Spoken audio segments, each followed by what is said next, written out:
passe un petit peu maintenant dans les expériences. On commence par la première, expérience fabrique. Hein, oui, bien sûr.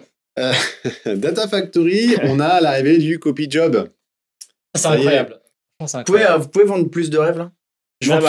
Quand Michael il dit ça, il oui, mais c'est pour ça vraiment. Donc... je pense vraiment. En fait, du coup là, ça fait 1 an quand même qu'on bosse sur Fabric, enfin presque 1 an régulièrement. Et souvent, un cas que je vois souvent, c'est qu'on dans un workspace, on a 30 pipelines Data Factory, juste pour récupérer de la donnée. Oui, donc il y a une activité copy job copy data à l'intérieur. On récupère les données, on les charge dans un lakehouse. Sauf que c'est juste pour faire ça, juste pour récupérer la donnée et s'en les transformer, c'est un peu comme écraser une mouche avec un marteau, quoi. C'est dur. C'est dur. Ça marche.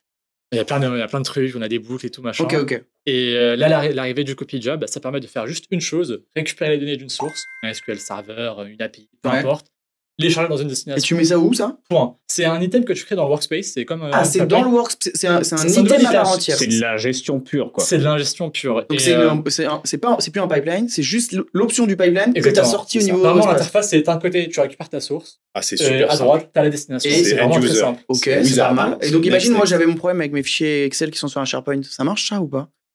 Ah, je t'ai coincé. Alors, ce qui est pas mal aussi, tu as oublié de dire, ça va. On va peut-être dire, il y a du full. Et il y a de l'incrémental, c'est ça. Mais c'est la même chose que ce que tu as dans ton... j'ai vu, dans ton pipeline. C'est la même chose. Du coup, en plus, tu as l'incrémental refresh que tu n'avais pas. Ok. C'est le même truc copy data qu'ils ont sorti. Donc, c'est les mêmes sources. Il n'y a pas de distinguo entre les deux. C'est plutôt une question d'expérience. Ouais, en fait, c'est surtout beaucoup plus simplifié par rapport à une pipeline Data Factory où quand tu arrives dessus, on va dire une personne qui a une office sur Fabric, qui va avoir plein d'activités différentes, des boucles, des machins et tout. Ça va lui faire peur. Alors que la personne veut juste récupérer les données d'une source et les charger dans un lakehouse. J'ai quelqu'un qui me dit dans le chat, c'est plus un link en fait. Quoi. C'est un petit lien, Enfin, c'est un link, ça copie quand même. Ça copie quand même. C'est pas un shortcut. Hein, mais c'est pas tu te connectes. Par contre, tu facilites le fait de dire, allez, attends, ma première étape, c'est l'ingestion. J'ai ma source, je veux ingérer, et en fait, je vais où? Exactement. En fait, ça t'évite d'ouvrir créer un pipeline qui, j'imagine, est plus consommateur de performance. Et c'est surtout qui nécessite compétences un petit peu plus techniques. Donc là, tu viens jouer d'ailleurs sur des petits partenaires spécialisés, j'ai plus les noms en tête, mais qui étaient spécialisés sur l'ingestion. Ils faisaient que ça en vrac, en masse, avec beaucoup de connecteurs. Finalement, là, tu viens ici dire, OK, on a l'orchestrateur, mais on a la partie pure ingestion. Exactement. Et on mélange pas les deux. Il y a un métier... Faut-il voir toutes les sources qui et c'est là-dedans que tu fais aussi ce qu'ils appelaient le fast copy? Ah non, c'est autre chose. Fast copy, ça vient passer dans les data flows. Ok. Mais le copy job, c'est vraiment propre à la partie pipeline de données. Voilà. Justement, petite transition, fast copy. Donc, fast copy dans les data flows Gen 2. Parce que ça avait été annoncé il y a longtemps. Mais... Alors, c'était un peu le défaut des data flows Gen 2, puisque souvent, quand on faisait un peu d'arbitrage en termes de gestion de données, on disait, quand c'est de la donnée en masse et qu'on veut aller vite, tu prends pas un data flow. Voilà, on prend un pipeline de données et quand on a besoin d'avoir quelque chose un peu ETL avec des transformations un peu, genre l'exemple de mon fichier Excel sur le SharePoint, avec des transformations à la parce qu'il y a Power Query dedans, c'est génial. On connaît Power Query avec Power BI, donc on peut très facilement utiliser Dataflow Gen 2 et donc voilà. Mais par contre, c'est souvent lent. C'est ça. Et là, avec le fast copy, on a la possibilité d'aller beaucoup plus vite. Alors, Microsoft parle de x8, je crois, en termes de performance. La preuve, c'était pas très rapide. 10 Tera non, c'était quoi? Il parlait d'un moment, j'avais eu 10 Tera de données en 8 minutes, c'est pas toujours les mêmes stats. Il y a un truc comme ça. Il y a eu. On nous a montré on a fait des comparatifs et qui passent de plusieurs dizaines de minutes à 5-6 minutes. Bon, après, il faut tester, c'est toujours pareil, ça dépend de la donnée source, ça dépend où est-ce qu'on met, etc. Donc, ça muscle un peu le jeu du Dataflow. Ça change la donne. Moi, ça me plaît, ça. Mais ça change la donne. Ça avait été annoncé, non, ça déjà? Alors, ça, c'est. Copy. Alors, c'était pas nécessairement... Moi, je le vois passer dans le slide depuis un moment. Non, tu confonds avec les Dataflow Gen 1. Où il y avait sûrement peut-être ça, et puis pareil avec l'incrémental refresh. Il me semblait qu'à la dernière FabCon, déjà, il l'avait annoncé. Peut-être que ça avance. Ouais, peut-être un soon. Question sur tous ces trucs-là qu'on parlait, c'est sorti ou ça va sortir? Non, c'est sorti. J'ai testé, c'est en place. C'est sorti, j'ai testé. C'est complètement activable, et voilà. Après, il y a à faire le test. Il y a aussi l'incrémental refresh. Alors ça, pour le coup, c'était quelque chose qui était déjà en preview et qui était déjà présent dans les Gen 1, côté Power BI. Oui.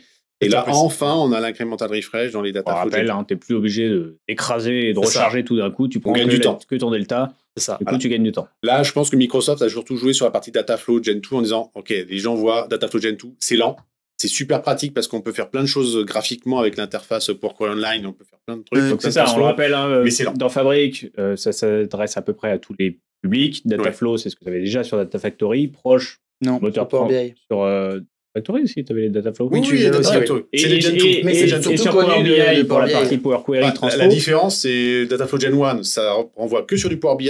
Et les Gen 2, ça renvoie vers les Lakehouse. C'est ça. Et du coup, c'est l'interface graphique de transformation de données. C'est le TL, tous. Packagé façon Wizard, un peu, avec des fenêtres qui s'enchaînent en low-code.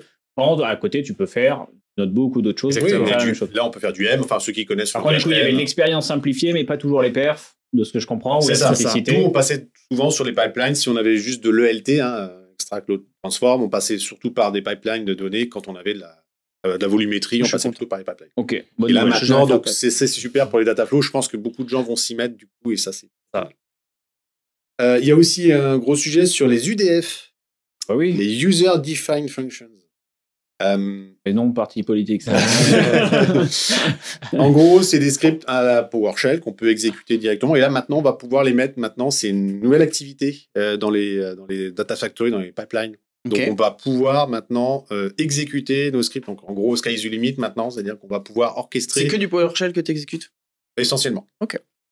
C'est vraiment des choses, en tout cas, qui sont complètement à la main des utilisateurs, qui sont scriptables, qui sont des scripts, un peu à la PowerShell, et donc du coup, on va pouvoir les exécuter grâce à des pipelines de données, Un exécuteur de code, en fait. C'est ça, on exécute un code, donc c'est une activité, exécution de code, et ça envoie. Donc c'est plutôt pas mal, ça ouvre pas mal de possibilités. C'est pas déjà le principe de ton orchestrateur ? Je vais poser des questions comme ça. Sauf qu'au niveau des activités, tu n'avais pas nécessairement cette activité-là, tu n'avais pas l'UDF dans les activités. Tu pouvais exécuter des copies, des choses comme ça. Là, tu vas pouvoir exécuter des trucs beaucoup plus loin.